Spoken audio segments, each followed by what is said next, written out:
ইংলিশের কতিপয় কিছু শব্দের ব্যবহার জানবো আজকে। হোপ এটা হলো বাস্তব আশার ক্ষেত্রে। বাস্তব কিছু বিষয় আছে সেগুলো আশা করার ক্ষেত্রে হোপ ব্যবহার করা হয়। আর অবাস্তব মানে কল্পনার এরকম এইসব ক্ষেত্রে উইশ ব্যবহার করা হয়। ড্রাউন এটা কোনো কিছু প্রাণী যদি ডুবে যায় পানিতে বা কিছুর মধ্যে তাহলে ড্রাউন ব্যবহার করা হয়। আর সিঙ্ক ব্যবহার করা হয় বস্তু জাতীয় কিছু ডুবলে, ঠিক আছে? মানে মোট কথা জড় পদার্থ এরকম কিছু ডুবলে।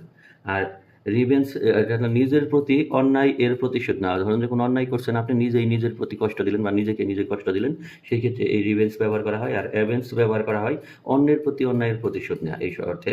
আর ইন টাইম ব্যবহার করা হয় ঠিক সময় না হলে। ধরুন একটা নির্দিষ্ট সময় আপনি মানে এইখানে উল্লেখ করেননি, সময়টা নির্দিষ্ট নয় এই ক্ষেত্রে, বা সময়টা ঠিক নয় সেই ক্ষেত্রে ইন টাইম।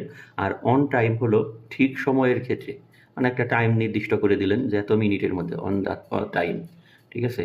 আর এতটার মধ্যে, একটার